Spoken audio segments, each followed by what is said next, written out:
First ever factory outlet Mukunda jewellery grand opening ఫిబ్రవరి 14న సుచిత్రాలో.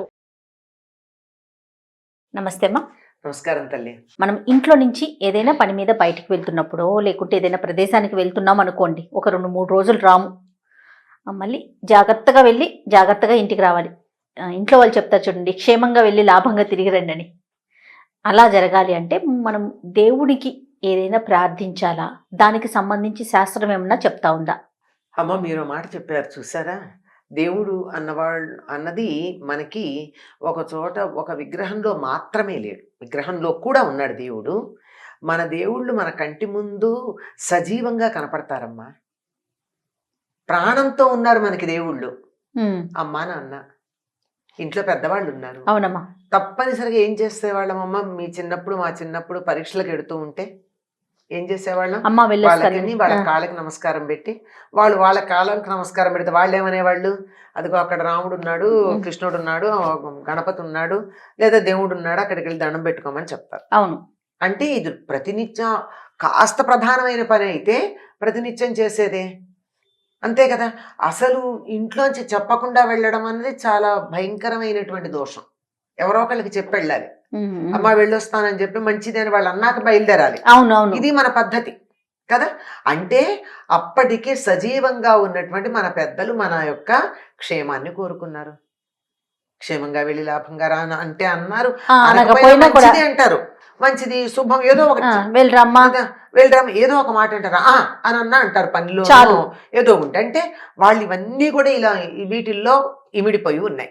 అంటే ఒక పద్ధతి ఏమిటి అంటే, మనకి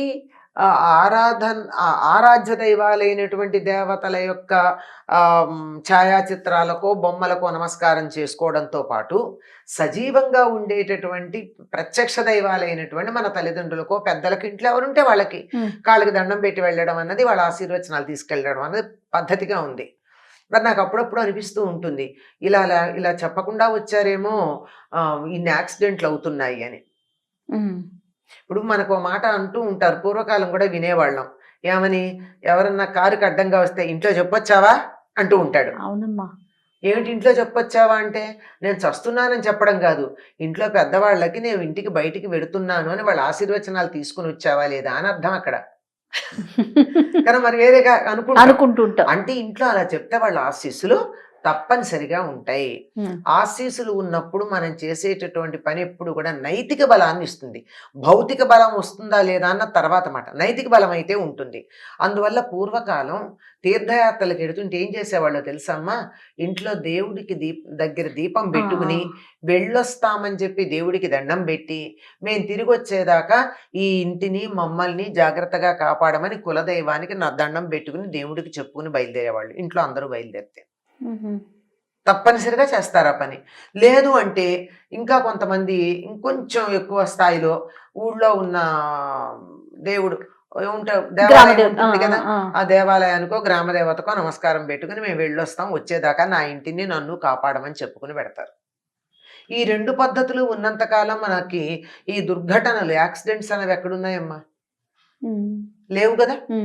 సరే, ఇదంతా ఉంటే ఇదేమి ఇవన్నీ ఏదో చేశామో చేయలేదో వేరే మాట, పెద్దలకి నమస్కారం చేసుకుని వెళ్ళామా, దేవుడికి చెప్పామా లేదా, ఇది మరి కాలగర్భంలో రాను రాను కలిసిపోయింది. అసలు పెద్దవాళ్ళకి కాలికి దండం పెట్టడం అన్నది అపురూపమైపోయింది ఈ రోజుల్లో. సిగ్గుపడుతున్నారు కూడానమ్మా. ఇది దండం ఇదా, తల కొట్టుకుంటున్నావా, నీ కర్మకి దండం పెడుతున్నావా తెలియదు కదా. సరే, మొత్తానికి అయితే దీనికి సంబంధించి ఈ మధ్య కాలంలోనే, అంటే కొన్ని దశాబ్దాల క్రింద నుంచి ఒక మహానుభావుడు, ఒక పండితుడు, గౌతమ గౌతమ గౌతమ అనుకుని వెళ్ళండి, మీరు అనుకున్నటువంటి పని విజయవంతం అవుతుంది, ఎటువంటి ఇబ్బందులు ఉండవు అని చెప్పారు. దానికన్నా పూర్వం పెద్దలు మనకి ఇళ్లలో పూర్వులైనటువంటి వాళ్ళు చెప్పింది ఏమిటంటే, ఇంట్లోంచి బయలుదేరేటప్పుడు మీ ఇష్టదైవం, మీ కులదైవం ఎవరు ఉన్నారో వాళ్ళకి దండం పెట్టుకుని, ఆపదామపహర్తారం దాతారం సర్వసంపదాం లోకాభిరామం శ్రీరామం భూయో భూయో నమామ్యహం అని చెప్పి ఒక మూడు సార్లు వీలైతే, లేకపోతే కనీసం ఒక్కసారి అనుకుని గనక బయలుదేరినట్టయితే ఎటువంటి దుర్ఘటనలు జరగవు అని పెద్దలు చెప్తారమ్మా. వెళ్ళినటువంటి వాళ్ళు ఇందాక మీరు చెప్పారే ప్రారంభంలో క్షేమంగా వెళ్ళి లాభంగా రండి అని అట్లా రావడం జరుగుతుంది. ఇది మనకి రామాయణంలో కనపడుతుంది. రాముడు విశ్వామిత్రుడి వెంట వెళ్ళేటప్పుడు మరి తల్లికి చెప్తాడు, వశిష్ఠుడికి కూడా చెప్తాడు. సరే దశరథుడు రాముడిని వదిలిపెట్టి కొద్ది రోజులు ఉండాలి, 10 రోజులు అంటే బెంగపడుతూ కూర్చున్నాడు. అప్పుడు ఎవరెవరు ఏం చేశారో చెప్తాడు రామాయణంలో వాల్మీకి. ఆవిడ కౌసల్యాదేవి ఎన్ని ఆశీర్వచనాలు ఇచ్చి పంపిస్తుందో చెప్పలేం. వాళ్ళు ఏదో తూర్పు దిక్కుని నువ్వు వెడుతూ ఉంటే తూర్పు దిక్కుని ఇంద్రుడు రక్షించు కాక అంటూ దిక్పాలకులందరూ తన్ని రక్షించాలని ఇవన్నీ రకాలు చెబుతూ నువ్వు ఏ ధర్మం కోసం పెడుతున్నావో ఆ ధర్మం నీకు రక్షించాలి అని చెప్పి ఈ రక్ష రాసినటువంటిది చేతికి కట్టి పంపిస్తుంది ఆవిడ తల్లి. ఆ తర్వాత వశిష్ఠుడు కూడా మంత్రపూతంగా ఆశీర్వదించి పంపిస్తాడు. ఈ పద్ధతులు ఉండేవి. ఇదే అరణ్యవాసానికి వెళ్ళేటప్పుడు కూడా మళ్ళీ ఇదే రకంగా కౌసల్యాదేవి ఆశీర్వదించి పంపిస్తున్న ఆయన క్షేమంగా వెళ్ళి లాభంగా రమ్మని చెప్పడానికి ఇటువంటివన్నీ చెప్తూ అమృతం తేవడానికి వెళ్ళేటప్పుడు వినత గరుత్మంతుడికి ఎటువంటి ఆశీర్వచనాలు ఇచ్చిందో, అమృత మదన సమయంలో అదితి ఇంద్రుడికి ఎటువంటి ఆశీర్వచనాలు ఇచ్చిందో అని పూర్వ చరిత్రలన్నీ చెప్పుకుంటూ ఎక్కడెక్కడ తల్లులు తమ కొడుకులకి విజయం కావాలని కోరుకున్న ఆశీర్వచనాలు ఇచ్చారో అటువంటివన్నీ నిన్ను రక్షించుగాక అని చెప్తుంది కౌసల్య.